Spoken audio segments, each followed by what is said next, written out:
Hey, buddy, I hope you're having a great time in Malaysia. I saw your text message, and I think that's actually an excellent question, right? We've spent quite a bit of time talking about business, talking about mindset, talking about confidence, and that sort of thing. And I think, yeah, it's time to start shifting into trying to understand how to lead a woman, how to relate to women, how to understand women.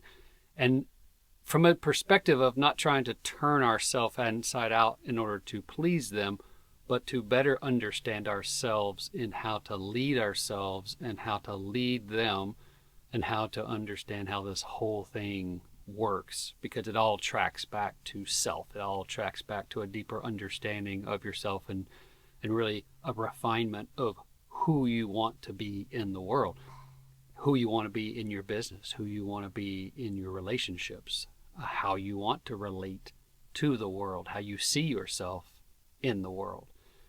See yourself as a calm, confident, grounded man. Before I go on too much further, though, I want to acknowledge these lights and everything that's going on here. And I'm in the RV. I've been playing with creating sort of a studio effect, and I just want to have a little more fun and be a little playful. So I hope you like the lights. I hope you like the effect. It's all kind of new, so if there's any quirks or weirdness, just know that I'm kind of working it out. Just experimenting and being creative and being playful. So I wrote down your question here, and I wrote down a whole bunch of notes. So I'm going to look down and I'm going to read from these things, but just hang with me. I'm going to try to make this video as concise as possible. So here's what the question that I understand that you're asking, right? What's the difference between leading a woman versus dominating her? And that's a great question, right? Because one is something that we don't want to do, right? We don't want to be domineering. We don't want to be controlling. We certainly know how that has played itself out in history, and we're trying to be the modern man, right? We're trying to be the man that men know they can be, and we're trying to find that balance in a world where more and more women are stepping up and taking responsibility and ownership for their own safety and security, financially, emotionally, physically, all of that, right? And at the same time, we've been told that men and women are exactly the same.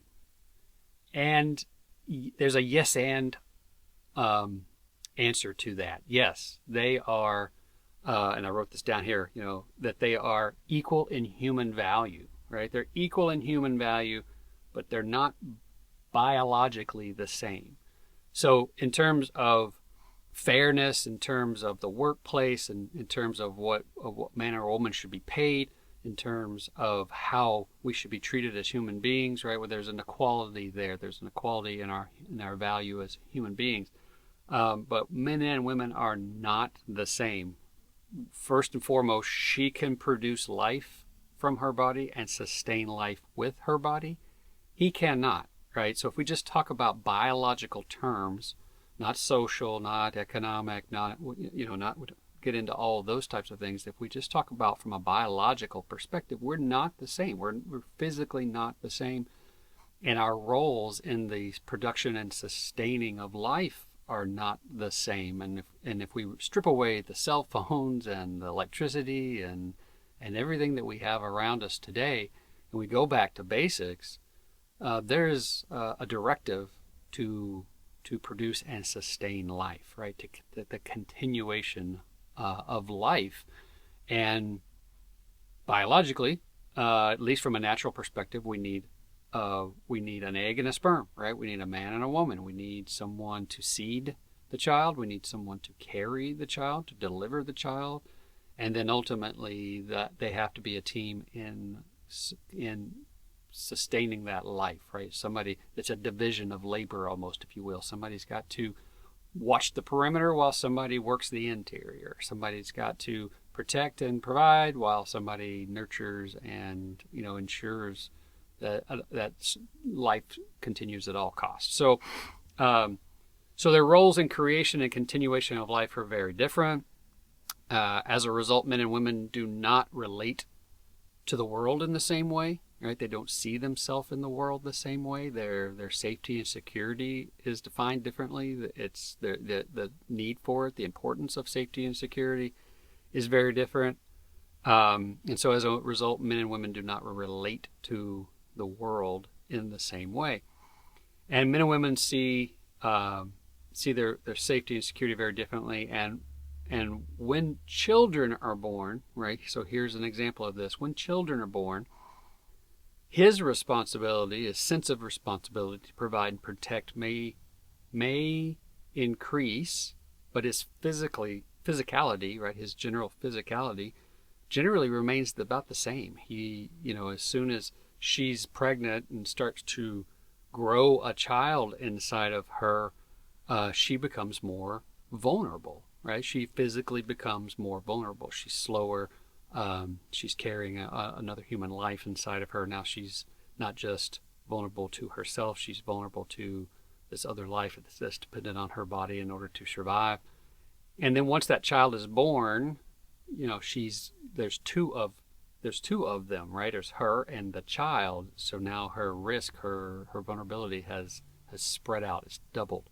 Whereas he is just still a sole individual. He may have more people to be responsible for and provide and protect, but again, as an individual, as a person, he's still one unit, right? So he doesn't physically change over that duration of gestation, right? The 9 months. So he's not more vulnerable, whereas she is. And now she also goes through a transformation. She goes through a chemical transformation.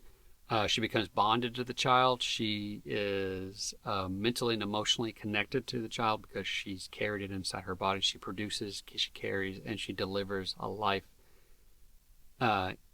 through her body. Now, hang with me. You're probably saying, yeah, but how does this have anything to do with leading versus dominating? And I'm going to get there. There's usually a useful biological division of labor going on here. Like I said before, someone needs to guard the perimeter, right, the outside, to defend and protect, while someone manages the interior.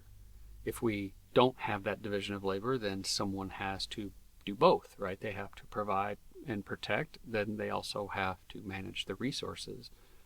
So this is more of a basic group survival concept than anything else, where we have this division of labor. So in simplistic terms, right, we can say that in general, right, this is that the male is providing and protecting. The female is producing, nurturing, and sustaining life, and that together they have a shared goal of ensuring the continuation of life, right? Just basic stuff, right? We're not even talking here, we're talking like food, shelter, water, just basic kind of survival stuff. We're not even getting into the luxuries of entertainment or boredom or anything like that, right? Or creativity or anything. What we're talking about is just basic survival. These are the sort of the fundamental things that drive us as people.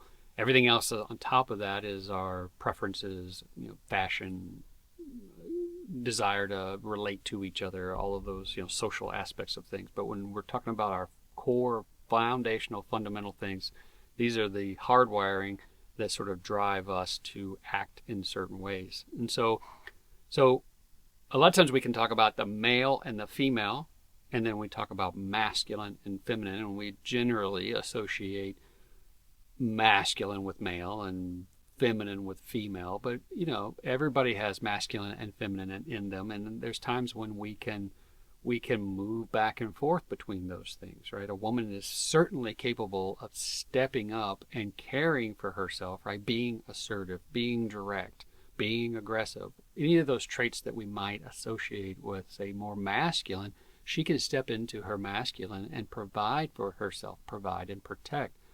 But it's also going to pull her out of her softness. It's also going to pull her out of her playfulness. It's going to pull her out of her joy, right? Her ability to relax. And I think we've all been with people in our life who are on high alert, who are super serious, who are not a lot of fun to be around. And for a man, a lot of times we want to feel the feminine essence of a woman, right? We want to feel that softness. We want to feel that playfulness. We want to feel that flirtiness, right? And so if she's having to step into her masculine to provide and protect for herself, then it's going to be hard for her to also simultaneously be soft and playful and flirty. So masculine traits, we might boil it down to: a man is very literal, being confrontational, being direct, maybe saying what it is that he's got on his mind, whereas the feminine or the female may be more fluid. She may want to flow more. She may not want to be boxed into things, right? She may not want to be as literal about stuff because she ultimately is has the directive to almost lost my train of thought. She has the directive to nurture and sustain life at all costs, right? She's produced this child from her body. She's connected to this child, and she's going to do anything and everything she can to collect as many resources as she can to sustain this life and to ensure its continued growth and continuation. And so that might mean that she's not going to be confrontational, right? She's going to be indirect. And so a lot of times what happens is when we're in this mindset of men and women are exactly the same, we overlay onto her masculine traits, right? We overlay onto her the way that another guy might act, right? And then we say, well, she's capable of these things. She's capable of all of the things that a man is capable of, and fine, yes, absolutely, that's true. Again, though, once we've asked her to, we start treating her like a man. Now we're asking her to do the same things as that man especially in a relationship, and that doesn't allow her to relax into her feminine. It doesn't allow her to relax into that softer place where we can experience her as a woman and have a good time together.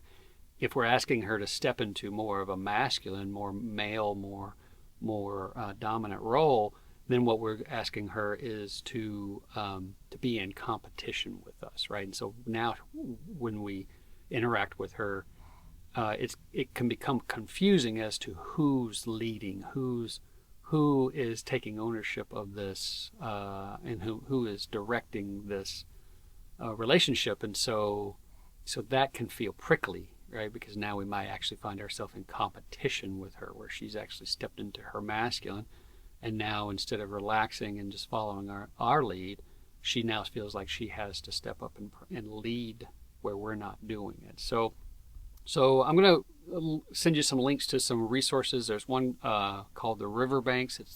It's a discussion between a couple of coaches in the community, and they talk about how to provide structure, how the masculine is more like the riverbanks and how the feminine is more like fluid and flows within the riverbanks, and how important it is for us to provide structure and direction and all of those things. I'm also going to send you a link, I think maybe I've done this before, a link to Understanding Women by Alison Armstrong. If you have listened to it, it's worth a re-listen because you're in a different place. You're going to hear things you didn't hear before, and if you haven't listened to it, it's fantastic. It's 4 hours well worth your time to listen to once and again and again. I'm also going to send you a link to The Man's Guide to Women, which is Dr. John Gottman's research on this type of thing. He says a lot of the same things that Alison Armstrong says in Understanding Women, but he does it from more of a clinical research sort of standpoint. And so if you're looking for more of a telling of that story from that approach, then The Man's Guide to Women is a good book. Also, I'll send you a link to Open Her, which is Karen Brody, and she uses archetypes to describe what a woman is looking for, what she wants to experience in a man, and how when she experiences these things, it opens her. It opens her like a flower. It allows her to blossom. It allows her to relax. It allows her to relax into her feminine, to be playful and to be flirty and to be fun, and to be able to tap into parts of herself that she can't do on her own, that she needs someone else to help her to experience. And so Riverbanks, Understanding Women, and Open Her are going to be the three that I highly recommend you invest some time in, because Riverbanks won't take very long. It's not a very long discussion. Understanding Women is 4 hours, but it goes by really quickly. And Open Her is a longer book, but if you listen to it a chapter at a time, every day, you can knock out that book pretty quickly, and there's some great insights in it. And even though that book is about opening a woman, it's really talking about a man understanding how to be a man, and it's an excellent book. So let's talk real quickly about what leadership looks like and what dominating looks like. Then I'll talk about ways that we can celebrate partnership, some pro tips for leadership, and then a few closing notes. And again, I don't want this to be too long, so I'm going to go through this fairly quickly. When we're in leadership, what we're doing is we're providing safety and security. We're allowing that other person to relax. We're establishing trust with them, right? By saying, hey, here's where I think we should go, right? Let's go here. Let's do this. What we're doing is we're establishing trust with that person, emotional trust and physical trust. That person is learning that they can trust us. They can trust us to literally take the lead, to be up front. And a lot of times for a woman, the emotional safety part of it is that if she has suggestions, if she has preferences, and she says something, that we can take those into consideration, and we can lead from that place, a place of respect, a place that is caring for her and taking her preferences and desires, taking her well-being into consideration. We're actually establishing emotional safety and physical safety in doing that, and we're allowing her to relax. And so what we want to do is we want to lead ourselves first, meaning that we want to have an opinion about things, right? When a woman asks you, where do you want to go for dinner, right? A lot of times guys will say, I don't care, wherever you want to go, right? And that shift, it puts the responsibility back on her to now come up with options, to make decisions and all of that kind of stuff like that. And it just puts her in a different headspace. Now she has to worry about making a mistake. She has to worry about getting it wrong. She has to go through all the mental hurdles in order to come up with a plan, and that just puts her in a place where she feels alone. She feels left alone in that interaction, in the relationship, and it does not feel good for her. It doesn't feel loving, and she doesn't feel cared for in that relationship. So have an opinion, and just choose something. If it turns out to be not that great, you can always make a different choice later. You can always acknowledge it and say, wow, that wasn't really very good, and make another choice later. It's okay. Perfection is not the goal here, but just participating and having an opinion, share your ideas, be honest about what you want. It's okay for you to have desires. It's okay for you to say what you want. It's okay for the two of you not to agree. We don't always have to agree on everything. You provide structure, you're relieving stress, you're removing pressure from her, you're allowing her to relax mentally, emotionally, physically, energetically, right? Remember, we want her to relax into her feminine. We want her to relax into her, whatever her default state is, a state of curiosity, a state of playfulness, a state of joy. Right? We want to have fun together. We want to be able to relax. And she can do that if she's not always having to man the perimeter, right? So, and then what does dominating look like, right? Because that's not a place that we want to operate from. So if we're needing her to follow, right? If we're dependent on our well-being, our ego, our pride is dependent on her following, right? If we're attached to outcome, if we're closed to her suggestions, if we're feeling insecure, right? Insecure meaning not secure, not safe, right? If we're feeling threatened, flustered, frustrated, we're gonna feel powerless. We're gonna feel dependency. We're gonna end up defending our ego or our pride. We're going to need compliance from her to be okay. that this can lead to us becoming angry or upset randomly, right? We just kind of just blow up, and that's us taking everything personally, right? We think everything is a judgment, that we get up in our head about doing it right or doing enough, and really that's not even her, right? That's us, an internal conversation that we're having with ourselves. But neither of these things, right, whether we're taking everything personally or getting upset randomly, neither of these things feel safe to her, right? Imagine if you're on a date with a woman and no matter what happens, like she just randomly blew up about things. She was just triggered and she just randomly blew up about things. You'd be like, whoa, okay, this doesn't feel very stable. It doesn't feel very secure, right? It doesn't feel very safe. It doesn't feel very comfortable. So we don't want to dominate, right? Because now we're controlling, now we're needing, now we are dependent on her, our well-being, for our well-being to be okay. And that's not a place that's not calm, confident, right? That's not safe. So we want to avoid those things, right? And so what we do want to do is celebrate being in partnership with this person, right? Being able to don't take things personally, right? Stay curious and open. Take in feedback and then make up your own mind. So this is very important. You can say, hey, let's go have Italian tonight. And she could say, I don't really like Italian. I've never liked Italian. Like, I don't like seafood, right? If I told someone that I didn't like seafood and they said, well, we're going to go have seafood anyway, I wouldn't feel heard. I wouldn't feel respected. I wouldn't feel cared for, right? I wouldn't feel valued.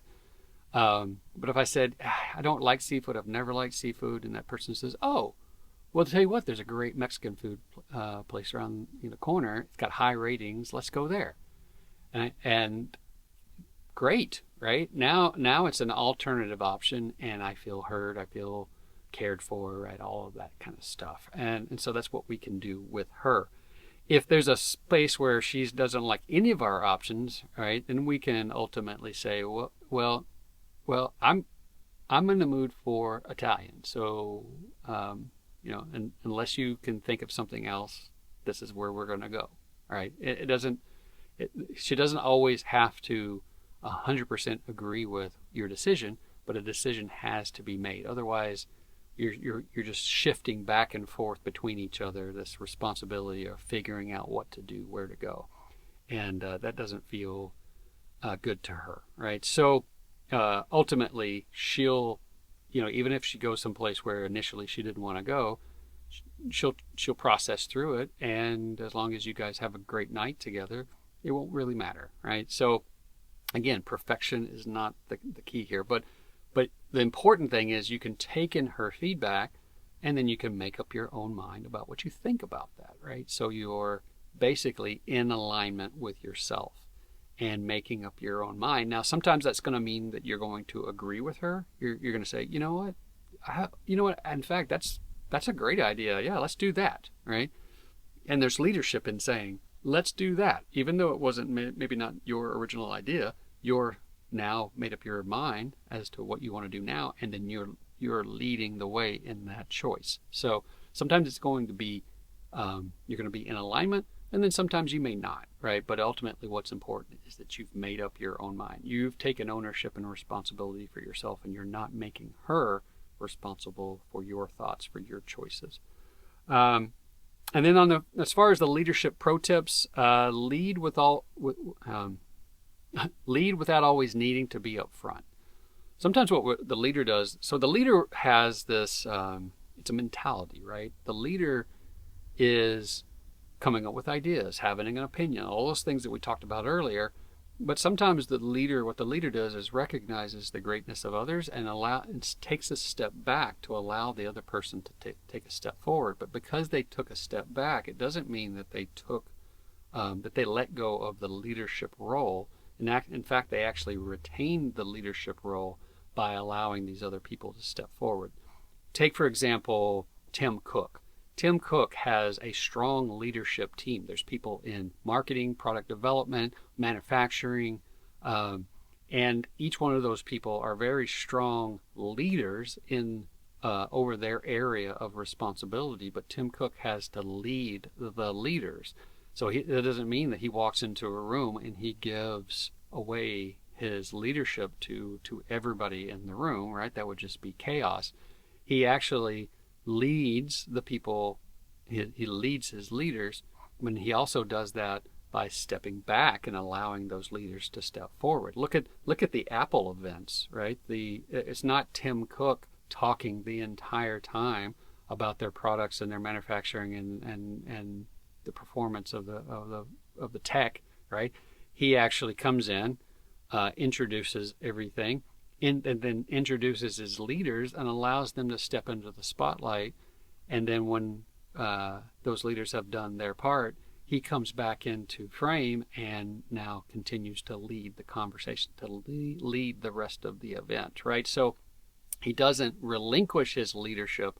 He actually just takes a step back so that the others can take a step forward. But in doing so, he's leading that whole thing. So I hope that's a good example for you to visualize. And like I said, perfection is not the end goal. And she'll appreciate the effort, right? Even if you make a mistake, even if it's horrible. A great example of this is watch the movie Hitch. Watch it with Will Smith.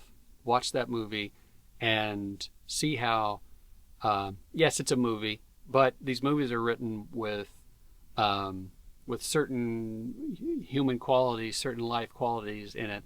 And in this movie, they do a great job of representing the fact that this guy who, even though he's kind of smooth, and even though this is his job, and even though he's kind of the main character or whatever of the story, he still makes mistakes, right? And those mistakes sort of endear him to her.